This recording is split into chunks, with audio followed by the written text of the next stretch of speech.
السميع العليم من الشيطان اللعين الرجيم. بسم الله الرحمن الرحيم. الحمد لله رب العالمين، والصلاة والسلام على أشرف الأنبياء والمرسلين، خاتم النبيين رحمة للعالمين، سيدنا ونبينا ومولانا أبي القاسم محمد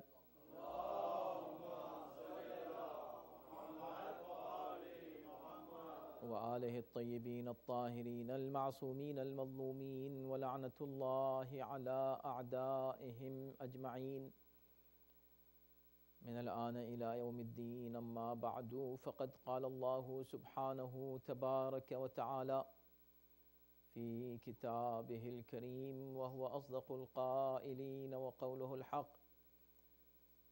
بسم اللہ الرحمن الرحیم. من يشفع شفاعة حسنة يكن له نصيب منها، ومن يشفع شفاعة سيئة يكن له كفل منها، وكان الله على كل شيء مقيتا. صلوات.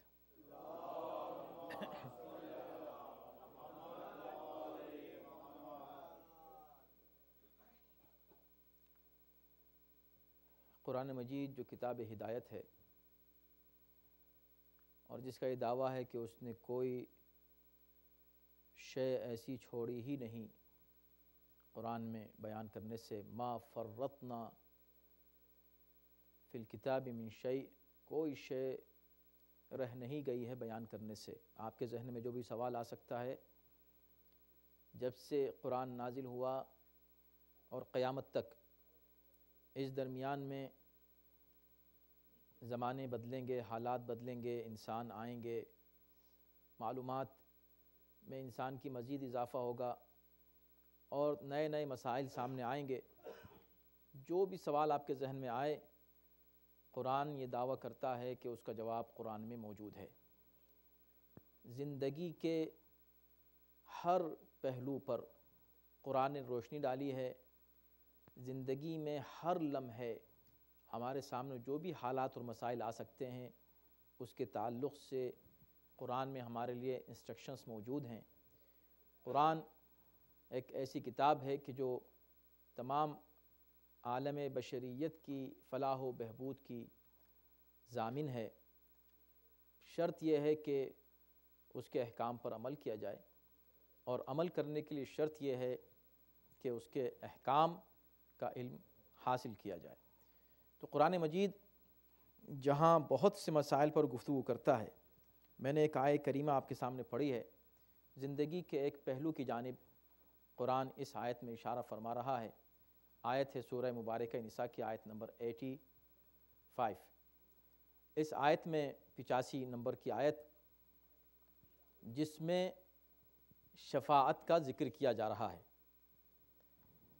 شفاعت ایک ٹرم ہے جس سے آپ حضرات فیملیئر ہیں، اور آپ سب جانتے ہیں اور مسلسل اس کو سنتے ہیں، اور بہت پسند بھی ہے.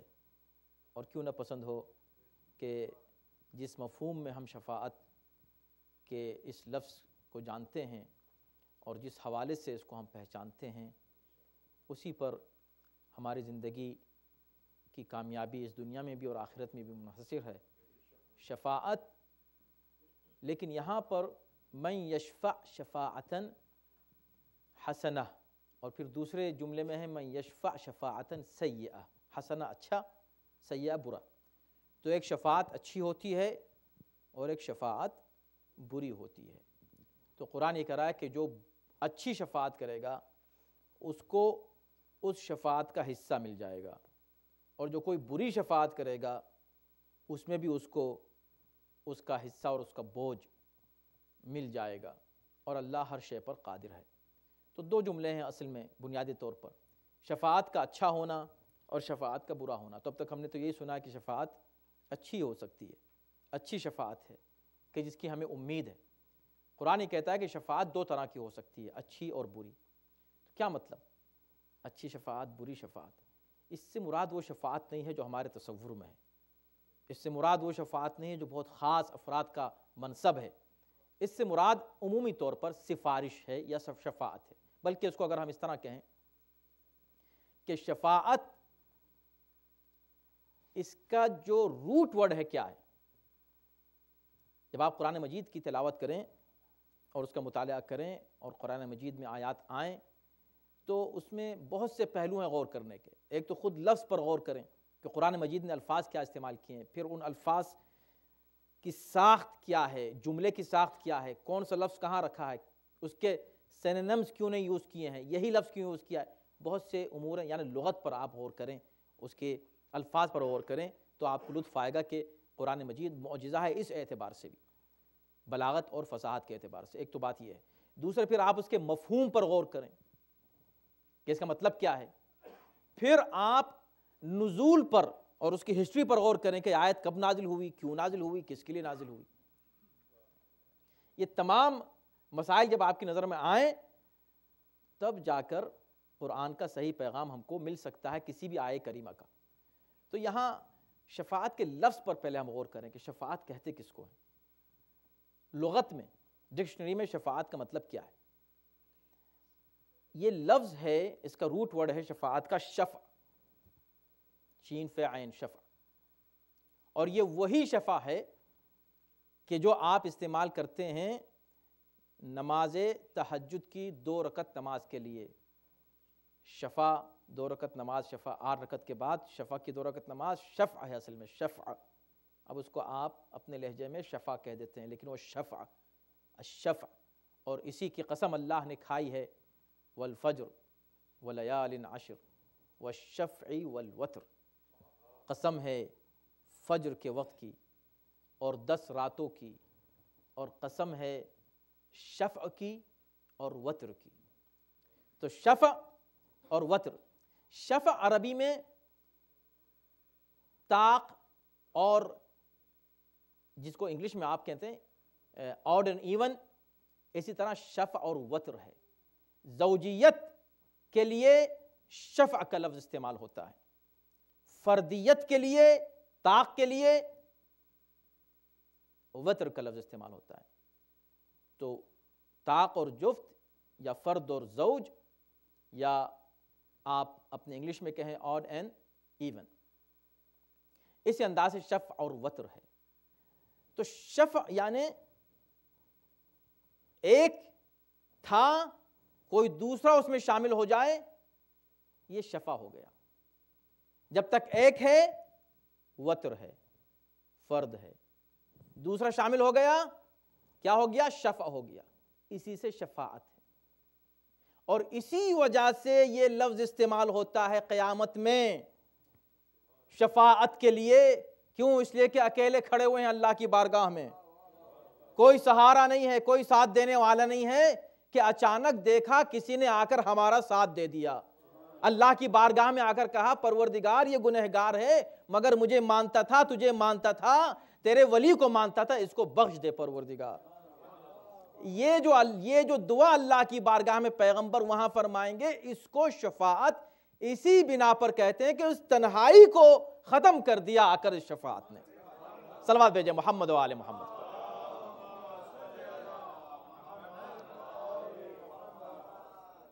اور ظاہر سی بات ہے کہ میں ابھی فی الحال اس موضوع کی طرف نہیں جا رہا ہوں، اس کہ شفاعت کیا ہے خود، اس لیے کہ شفاعت ایک بنیادی عقیدہ ہے، اسلامی عقیدہ ہے. اس کا منکر مومن تو کیا مسلمان بھی نہیں ہو سکتا. شفاعت بنیادی عقیدہ ہے. یہی جو آیت میں آپ کے سامنے پڑھ رہا ہوں، اسی سے پہلے اور کچھ آیات ہیں جس میں پیغمبر اسلام کی عظمت بیان کی گئی ہے، پیغمبر اسلام کی شان بیان کی گئی ہے، اور ان کے تعلق سے منافقین کے جو خیالات ہیں اور تصورات ہیں اور کافروں کے جو تصورات ہیں وہ بیان کیے گئے ہیں. اس میں اللہ نے کہا کہ ان منافقوں کو دیکھو، ان سے جب کہا جاتا ہے کہ آؤ، اگر یہ لوگ پیغمبر اسلام کے پاس آ جاتے، وَلَوْ أَنَّهُمْ جَاءُوكَ وَاسْتَغْفِرُوا اللَّهَ وَاسْتَغْفَرَ لَهُمُ الرَّسُولُ لَوَجَدُوا اللَّهَ تَوَّابًا رَحِيمًا. اگر یہ منافق تمہارے پاس آ جائیں اور آ کر اللہ سے توبہ کریں خود،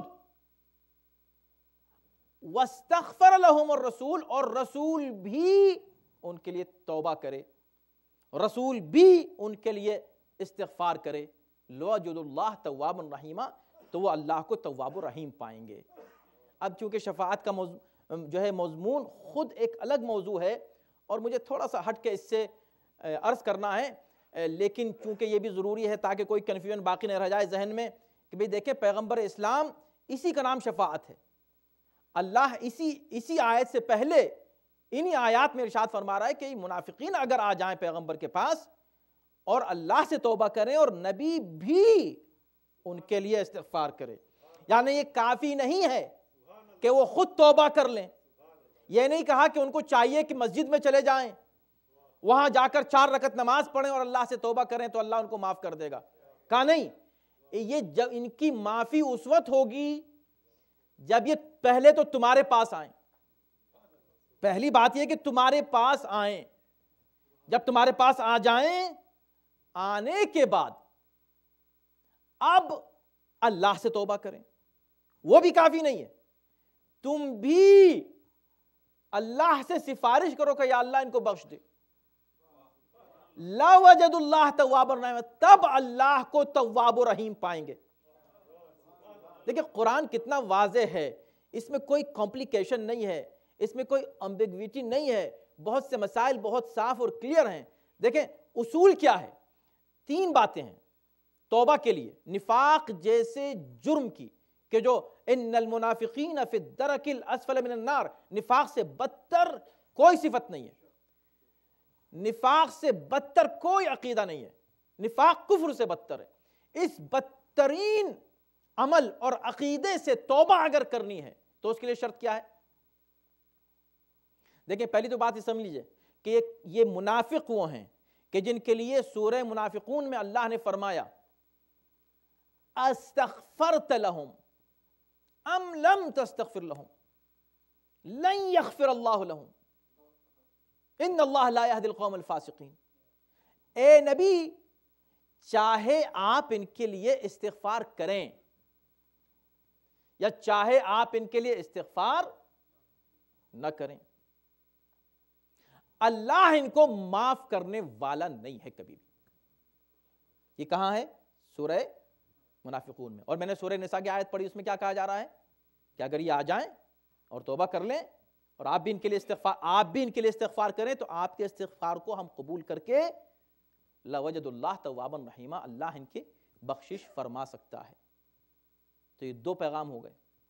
ایک جگہ کہا جا رہا ہے کہ اگر وہ اتنے گنہگار ہیں کہ نبی بھی اگر ان کے لیے استغفار کریں تو ان کی توبہ قبول نہیں ہوگی، اللہ بخشے گا نہیں۔ یہاں کہا جا رہا ہے کہ اللہ بخش دے گا اگر نبی استغفار کریں، تو کون سی بات صحیح ہے؟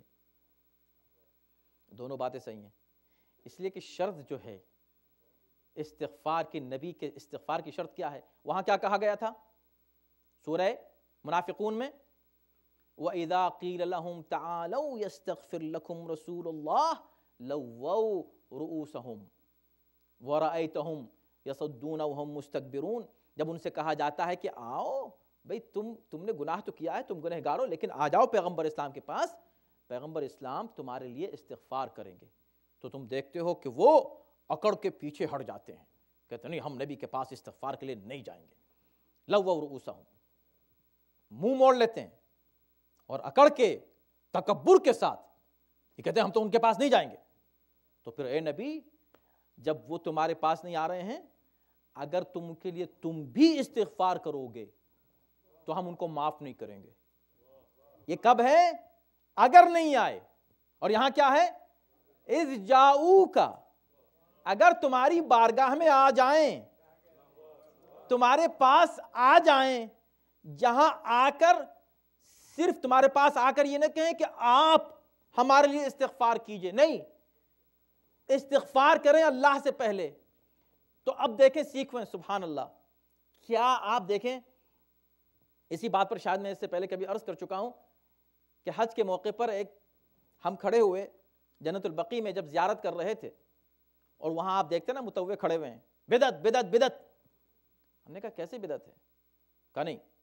اور اس کے بعد پھر رسول اللہ کی جو قبر شریف ہے اس پر بھی کھڑے ہوئے، بدعت بدعت، یہاں پر ارے بھی بدعت کیسے؟ ہم یہاں استغفار کے لیے آئیں، اللہ سے کرو استغفار۔ تو ہم نے یہ آیت پڑھی کہ یہ منافقوں کے لیے ہے.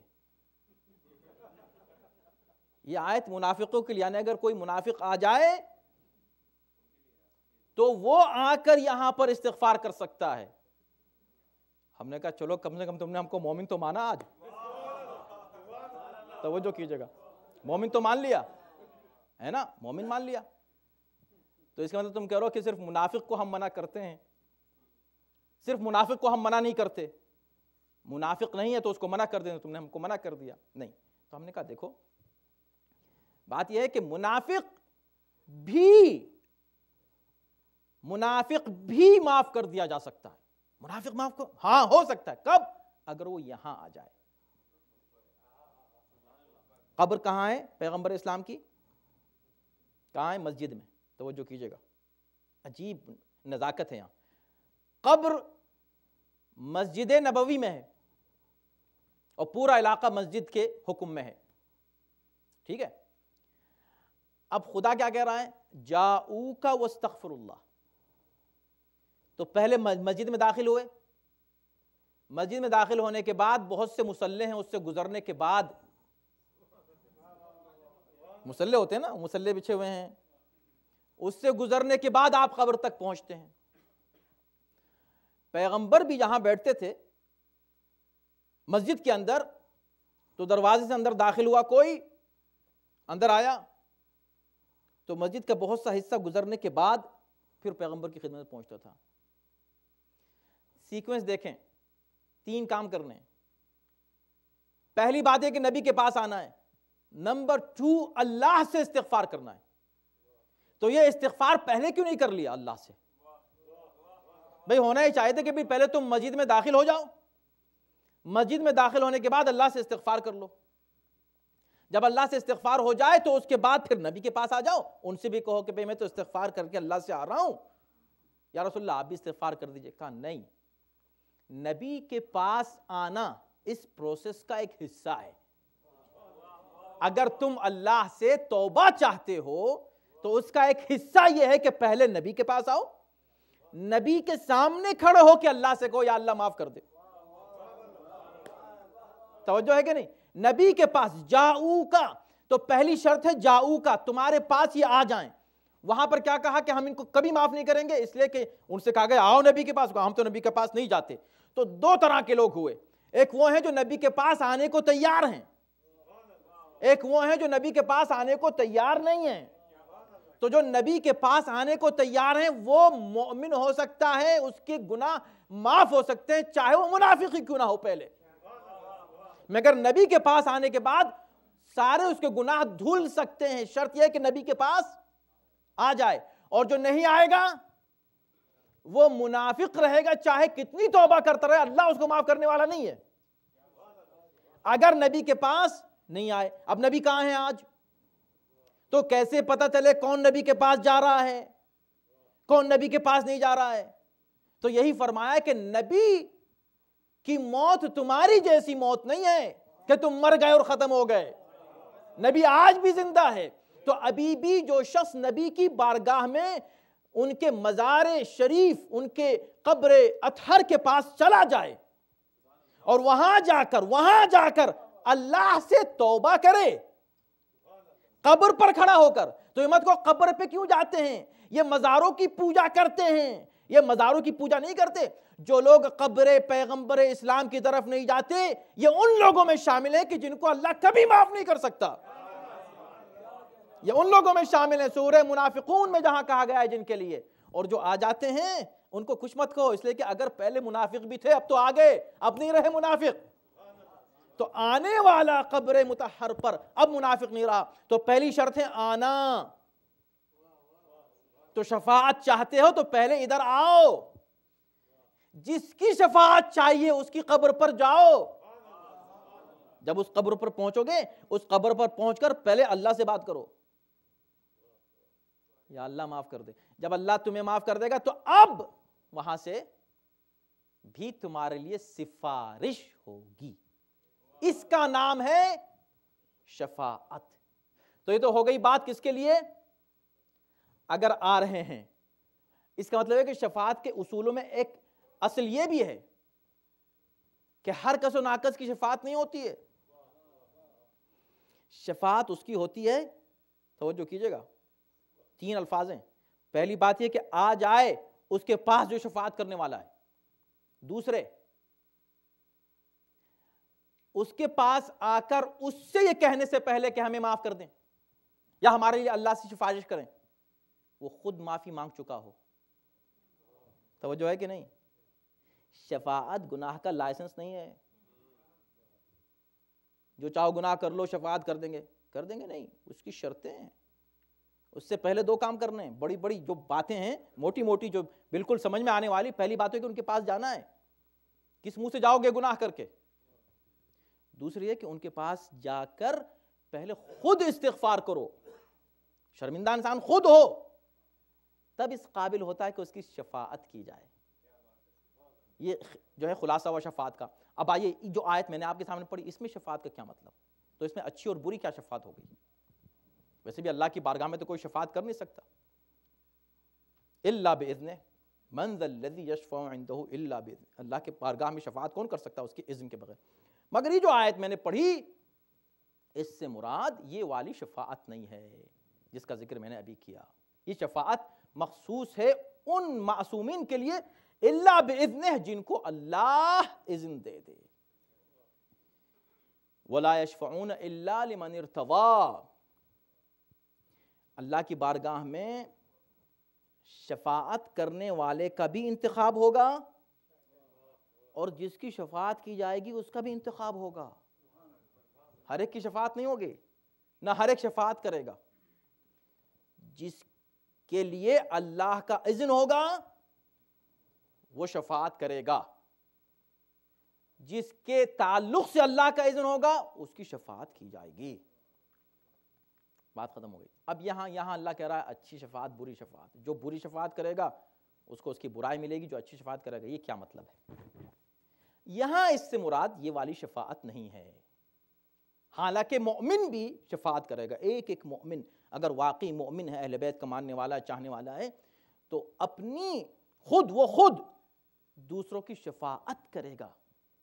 اتنا اللہ اس کو اسٹیٹس دے گا مومن کو کہ وہ دوسروں کی شفاعت کرنے کے پوزیشن میں ہوگا کہ بھئی تم ہاں کسی کی شفاعت کر لو. اب ظاہر سی بات ہے کہ ایسے مومنین، ایسے چاہنے، مثلا آپ دیکھیں کربلا والے کیا یہ شفاعت نہیں کر سکتے؟ وہ کہاں کس اسٹیٹس پر پہنچے ہیں محبت اہل بیت کی کہ جن کے لیے قیامت تک ہر مومن کہتا رہے گا یا لیتنا کننا معکم، کاش ہم آپ کے ساتھ ہوتے. تو کتنا بڑا اسٹیٹس ہے ان کا. تو اس اسٹیٹس پہ پہنچنے والے لوگ، ان کو اللہ ہی درجہ دے گا کہ وہ بھی. اور اس طرح کی روایات ہیں، میں اس طرف نہیں جا رہا ہوں. ابھی میں صرف یہ عرض کرنا چاہتا ہوں کہ جس آیت کو میں نے پڑھا ہے اس میں ایک بہت بڑا پیغام ہے اور بہت ہی اختصار کے ساتھ، چونکہ ایک طرح کی تمہید آپ کے سامنے پیش ہو گئی اور اچھی خاصی تمہید تھی. اس کے بعد ایک مختصر گویا کہ ایک پیغام آپ کے سامنے آ جائے گا اس آیت کے ذیل میں، سورہ نساء کی آیت نمبر 85، جس میں کہا گیا کہ وہ لوگ کہ جو اچھی شفاعت کرتے ہیں ان کا حصہ، بری شفاعت کرنے والوں کو ان کا حصہ. کون سی اچھی بری شفاعت؟ تو کہا اس سے مراد وہی شفاعت، یعنی ساتھ آ جانا. اگر کوئی شخص کوئی اچھا کام کر رہا ہے، آپ نے جا کر اس اچھے کام میں اس کا ساتھ دے دیا، یعنی آپ نے اچھی شفاعت کی. سمجھ گئے؟ اکیلا تھا، آپ آگے 2 بن گئے، وہ شفاعت ہو گئی، شفاعت ہو گئی. سفارش بھی ہو سکتی ہے، ہو سکتا ہے آپ کسی سے سفارش کریں کسی معاملے میں. اس سے مراد وہ جنرل سفارش بھی ہو سکتی ہے. ریکمنڈیشن جو آپ ریکمینڈ کرتے ہیں کہ بھئی ان کو یوں کر دیجئے، ان کو یوں دے دیجئے، یہ مستحق ہیں، ان کو یہاں یہ مدد کر دیجئے. تو اگر اچھائی میں آپ کسی کی شفاعت کر رہے ہیں، ایک بات ہے. اچھائی میں آپ کسی کا ساتھ دے رہے ہیں تو آپ کو اتنا ہی حصہ ملے گا. ایک شخص ہے کہ جس نے مسجد بنانا شروع کر دی، اکیلا تھا، آپ چلے گئے، کہا میں بھی آپ کا ساتھ دوں گا، آپ کو اتنا ہی ثواب ملے گا. تیسرا آ گیا، کہا جناب میں بھی کچھ اس میں آپ کا ہاتھ بٹانا چاہتا ہوں، آ جائیے. 5 ہو گئے، 10 ہو گئے، 50 ہو گئے، 1000 ہو گئے. جتنے لوگ آتے چلے گئے ایک نیک کام میں، سب کو حصہ ملے گا. اب جب ہم کہتے ہیں سب کو حصہ ملے گا تو ایک تصور عام طور پر انسانی بنیاد پر یہ آتا ہے کہ اوہو اگر میں نے 2 رکعت نماز پڑھی اور میں نے کہا کہ اس کا ثواب فلاں مرحوم کو پہنچے، اور اگر میں نے ایک اور مرحوم کو اس میں شامل کر دیا تو مجھ کو شاید دو رکعت نماز اور پڑھنی پڑے گی، ورنہ تو 1 رکعت اس کو ملے گی اور 1 رکعت کا ثواب اس کو ملے گا۔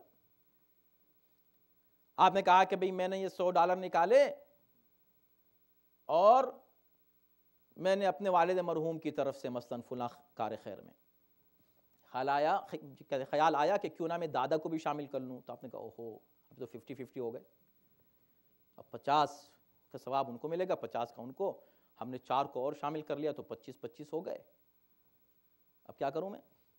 کہا نہیں، یہ آپ کے کیلکولیشنز ہیں، یہ آپ کی اور ہماری مجبوری ہے کہ جب ہم تقسیم کرتے ہیں تو جہاں کسی کو حصہ دیتے ہیں تو دوسرے کا کٹ جاتا ہے، ورنہ دوسرے کو ہم دے ہی نہیں پاتے۔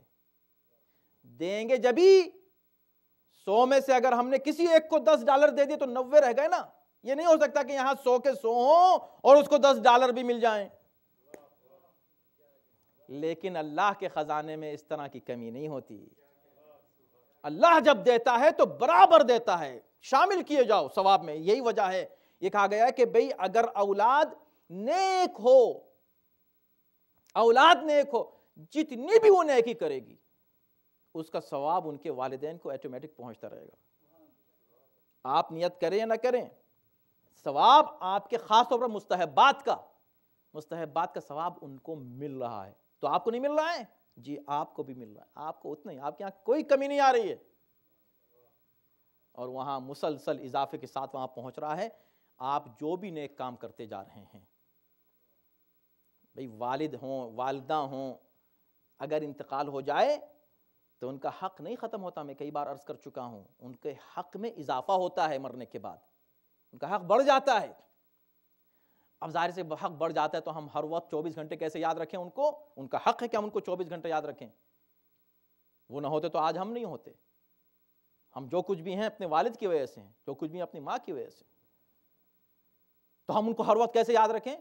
کہا یہ بھی رحمت پروردگار ہے، تم نیک ہو جاؤ، بس اچھے ہو جاؤ، تم جو بھی نیک کام، تم 24 گھنٹے نیک کام تو کر سکتے ہو، تم 24 گھنٹے گناہ سے بچ تو سکتے ہو، تم 24 گھنٹے اللہ کی اطاعت میں تو رہ سکتے ہو، یہ تمہارا 24 گھنٹے اللہ کی اطاعت میں رہنا ہے، یہ 24 گھنٹے ان کے اکاؤنٹ میں، حساب میں یہ سب جا کر جمع ہو رہا ہے، جو آپ بھیج رہے ہیں یا آپ نیت کر رہے ہیں یا نہیں کر رہے ہیں، ان کو ثواب مل رہا ہے۔ اس سے بڑا اور کیا ہو سکتا ہے؟ اس سے بڑا اور کیا ہو سکتا ہے؟ اس سے بڑھ کر اور کیا ہو سکتا ہے؟ دیکھیں قرآن میں پھر عرض کروں گا، اس سے پہلے بھی مسلسل مجالس میں آپ کی خدمت میں عرض کرتے رہتے ہیں کہ قرآن کی تلاوت کریں، اس سے بڑی اور کیا بات ہو سکتی ہے کہ امام یہ فرمائیں؟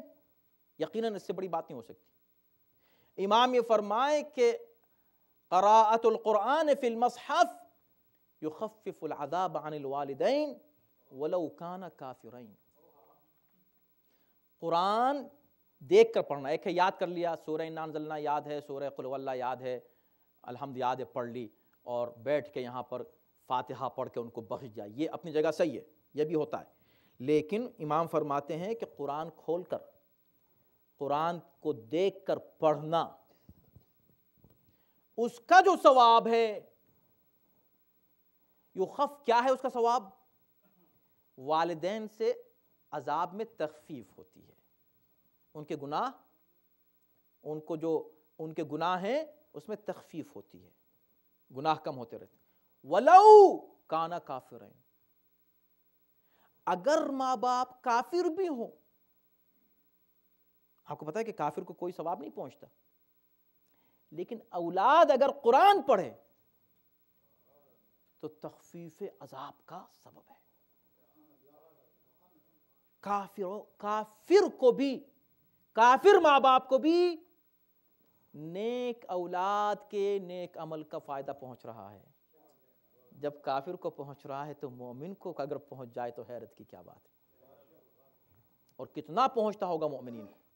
تو یشفع شفاعۃ حسنہ، ہمیشہ دیکھیں یہ ایک اصول، میں نے ابتدائی گفتگو میں کیا کہا تھا کہ قرآن ایک کتاب ہدایت ہے،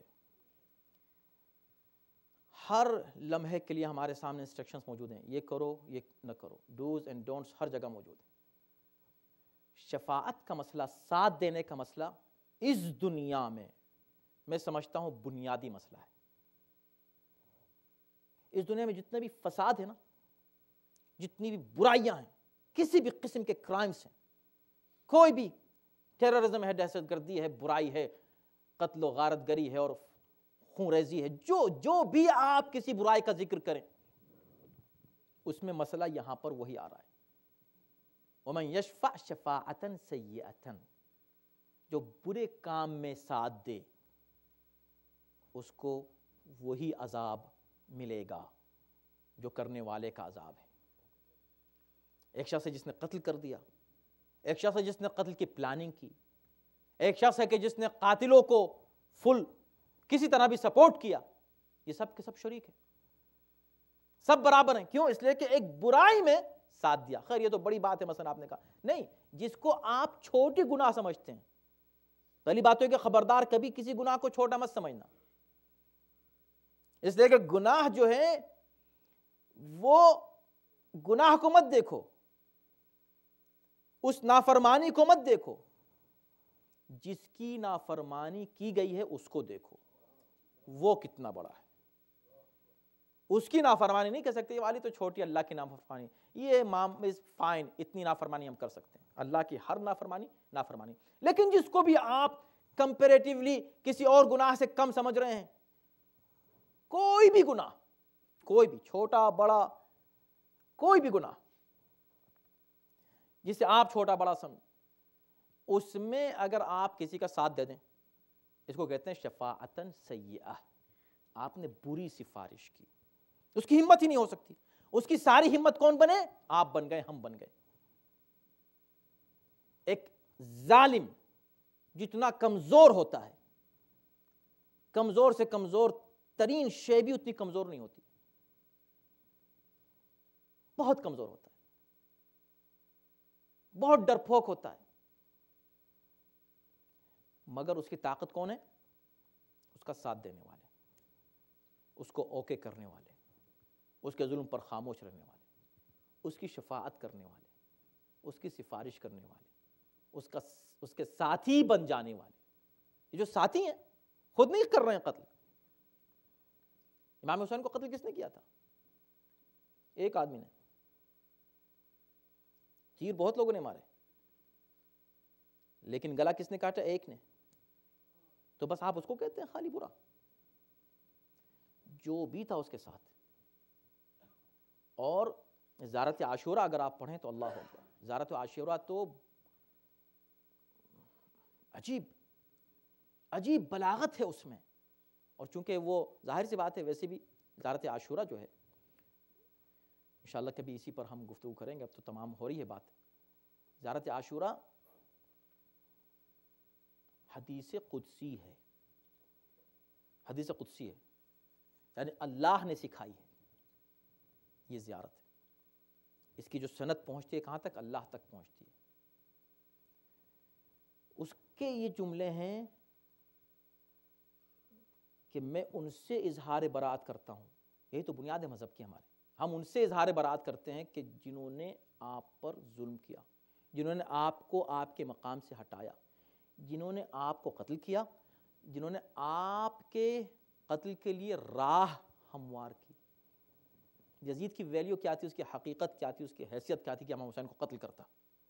کہاں یزید قتل کر سکتا تھا امام حسین کو؟ امام حسین فرزند رسول، یزید سب جانتے تھے، شرابی، کبابی، ظالم، جابر اور ہر گناہ کرنے والا، اور ویسے بھی اس کی کوئی طاقت و پاور قوت نہیں، کوئی اس کا خاندانی بیک گراؤنڈ کچھ بھی تو نہیں ایسا اس کے پاس کہ جو وہ امام حسین کو قتل کرنے پر جو ہے طاقت حاصل کر لیتا۔ لیکن اس کی طاقت کیا تھی؟ وہ بیعتیں تھیں، وہ فتوے تھے لوگوں کے۔ تو اس آخر میں زیارت عاشورہ کے اس ٹکڑے کے آخر میں جہاں کہا کہ جنہوں نے آپ کے قتل کے لیے تمہید بنائی، اس میں یہ کہا کہ وَمِنْ أَشْيَاعِهِمْ وَأَتْبَاعِهِمْ وَأَوْلِيَاعِهِمْ، نہ صرف ان سے ہم اظہار برات کرتے ہیں بلکہ ان سے بھی ہمارا کوئی تعلق نہیں۔ اظہار برات یعنی ڈس ایسوسیشن، ہمارا ان سے کوئی تعلق نہیں، من اشیاءہم، جو ان کی پیروی کرتے ہیں. خود بڑے نیک ہیں مگر ان کی پیروی کرتے ہیں جو ظالم ہیں. خود بڑے اچھے ہیں، بھئی تم اگر اچھے ہو تو تم ظالموں کا ساتھ کیسے دے سکتے ہو؟ تم اگر اچھے ہو تو تم ظالموں کی پیروی کیسے کر سکتے ہو؟ وَأَتْبَاعِهِمْ، ان کی پیروی کرنے والے، ان سے محبت کرنے والے، وَأَوْلِيَائِهِمْ، ان سے محبت کرنے والے. سب سے ہمارا کوئی تعلق نہیں. تو بس خلاصہ گفتگو یہ 2 جملوں میں، آج کی پوری مجلس کا خلاصہ یہ ہے کہ قرآن ہم کو پیغام یہ دے رہا ہے کہ چونکہ انسان کو اللہ نے خلق ہی اس طرح کیا، اس کو تو ساتھ دینا ہے کسی کا، اس کی زندگی اسی طرح ہے، آج اس کا ساتھ دیا، آج اس کا ساتھ دیا، آج اس نے اس کا ساتھ دیا، ایک دوسرے کا ساتھ، یہ تو زندگی کا حصہ ہے. مگر اس کا خیال رکھنا، اگر تم نے کبھی برائی میں کسی کا ساتھ دیا، یہ جان کر کے یہ برائی ہوئی ہے اور تم نے اس کا ساتھ دے دیا، جو اس کا عذاب تو وہ تمہارا عذاب. اگر اچھائی میں کسی کا ساتھ دیا، جو اس کا ثواب وہ تم کو بھی اس کا ثواب ملنے والا ہے. کبھی اپنی زندگی کو قیمتی مت سمجھنا. آج جو حالات دنیا میں ہو رہے ہیں، آج جو ظالم ظلم کر رہے ہیں، آج یہ جو تکفیری قتل کر رہے ہیں اللہ کے نام پر، قتل کر رہے ہیں قرآن کی آیتیں پڑھ کر، یہ وہی خارجی ہیں، یہ وہی بنی امیہ کی اولادیں ہیں. اب جو آپ کل جا کر مظاہرہ کرنے والے ہیں، ایک طرف یہ لوگ ہیں، دوسری طرف وہ ہیں، وہ کافر ہیں کہ جو پیغمبر اسلام کی شان میں گستاخی، وہ بھی اس حد تک گستاخی کر رہے ہیں. ان کی بھی طاقتیں ہیں، یہ بھی اکیلے نہیں کر سکتے، ان کی بھی کوئی ویلیو نہیں ہے. ایسی وہ جو قتل کر رہے ہیں، ذبح کر رہے ہیں، ان کی بھی کوئی ویلیو نہیں، ان کے پیچھے بھی طاقتیں ہیں، قوتیں ہیں. اور ہمیں اظہار برات ان سب سے کرنا ہے. اور یہ چیز ہم کو خاص طور پر اس مذہب میں جس فرش پر آپ بیٹھے ہیں، اس نے ہم کو سکھایا ہے. اور وہ ایک ہی چیز سکھائی ہے، مظلوم ہو جاؤ کوئی بات نہیں، ظالم نہ بننا. مظلوم کا ساتھ دینا اچھی بات ہے، ظالم کا ساتھ مت دینا. آپ اپنے اراؤنڈ دیکھ لیجئے، اگر کوئی آپ کو ظالم ملے کسی معاملے میں، اس نے اس پر زیادتی کی ہے، ختم. زیادتی کرنے والے کا ہم کو ساتھ نہیں دینا، ہم سے مطلب ہی نہیں تمہارا. امام حسین کا یہی پیغام ہے. کربلا کے میدان میں امام حسین نے ہم کو یہی پیغام دیا ہے. اور آج ہم اب کسی بھی موقع پر اپنے مرنے والے کا بھی ذکر اسی قرآن اور اہل بیت کے حوالے سے اسی لیے کرتے ہیں کہ ہم اللہ سے یہ دعا کرتے ہیں کہ پروردگار جس سے محبت کرتا تھا دنیا میں، اس کے ساتھ وہ چلا جائے، مگر اس دنیا میں بھی ہمیں انہی کی سیرت پر عمل کرنا ہے.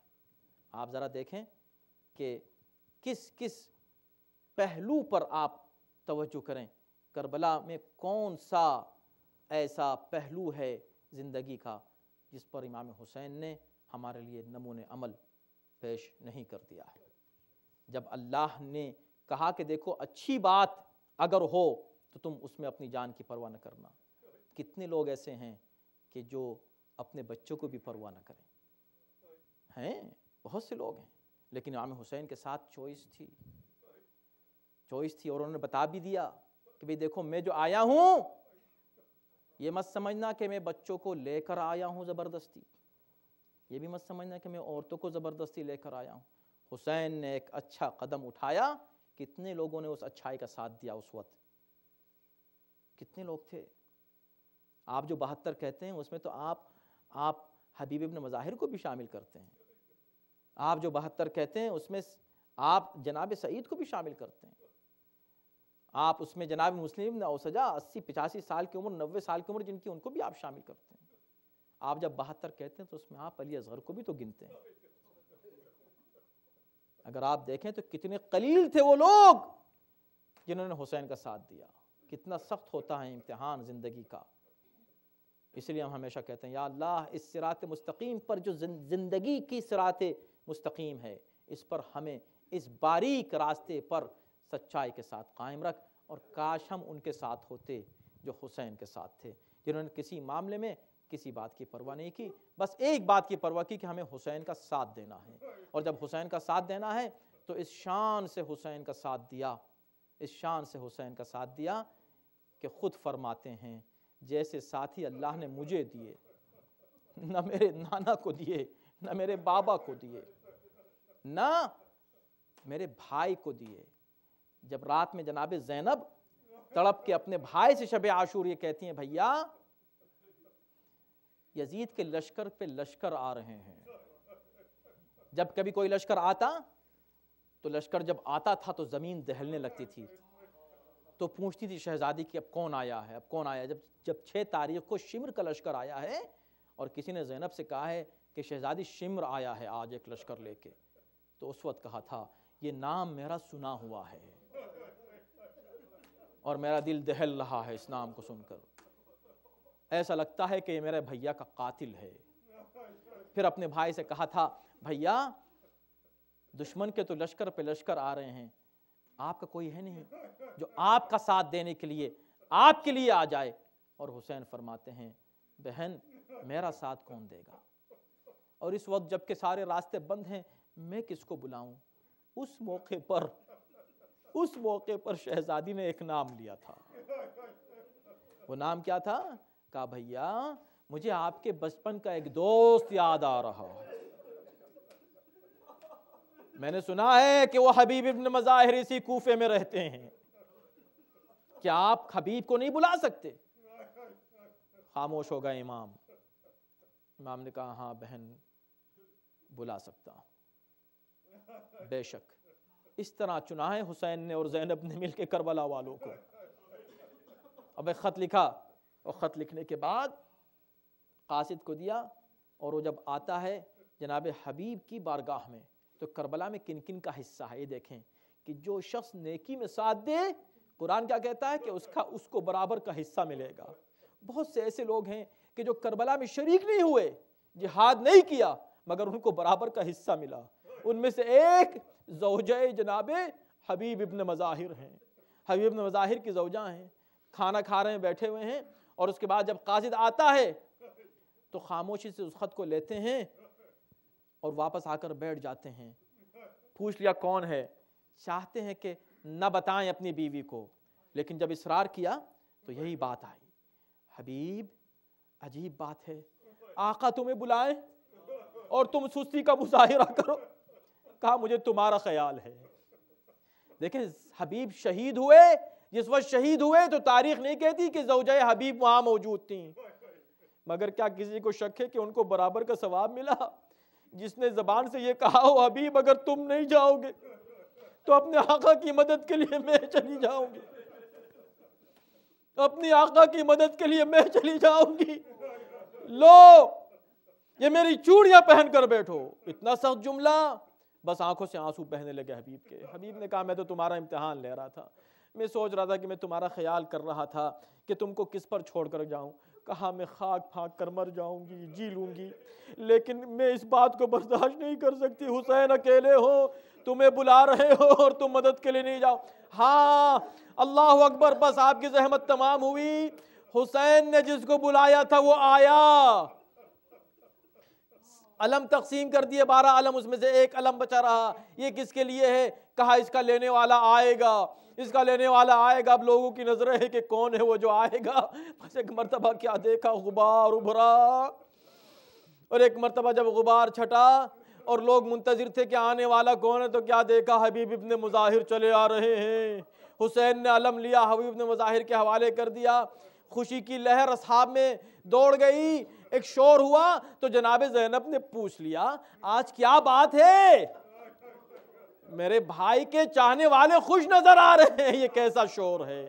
تو کسی نے آ کر کہا شہزادی آپ کو معلوم ہے جس کا نام آپ نے لیا تھا وہ حبیب آ گئے۔ بس جیسے یہ سنا زینب نے کہا فضہ جلدی آؤ، ارے میرے بھائی کا ساتھی آ گیا ہے حبیب ابن مظاہر، جاؤ جا کر میرا سلام کہو۔ جیسے ہی فضہ نے آ کر سلام کہا، سر سے امامہ اتارا، ہائے کہا ہم غلام، کہا شہزادیوں کا سلام۔ وَسَيَعْلَمُ الَّذِينَ ظَلَمُوا أَيَّ مُنْقَلِبٍ قَلِبٌ۔ پروردگار ہمارے سارے کو قبول فرما، اس سے بہتر انداز ذکر اہل بیت سے سنانے کی توفیق کرامت فرما۔ پروردگار تجھے اہل بیت طاہرین کا واسطہ اس مجلس کا ثواب مرحوم کی روح کو ایصال فرما۔ خداوندہ دنیا میں جو ظلم و ستم ہو رہا ہے، پروردگار دنیا ظلم و ستم سے بھر چکی ہے، اس دنیا کو، اس زمین کو امن اور امان اور عدل اور انصاف سے بھرنے کے لیے اپنی آخری حجت کو جلد سے جلد اس دنیا میں بھیج دے۔ ان کے عون و انصار میں ہم سب کو داخل و شامل فرما۔ جو مومنین پریشان ہیں ان کی پریشانی کو دور کر دے، جو مومنین بیمار ہیں ان کو صحت و شفا کرامت فرما۔ ربنا تقبل منا انک انت السمیع العلیم۔ آپ سے گزارش ہے کہ ایک بار اور سورہ فاتحہ پڑھ کر مرحوم جناب سید مظاہر حسین ابن سید ظہور حسین کی روح کو ایصال ثواب فرما۔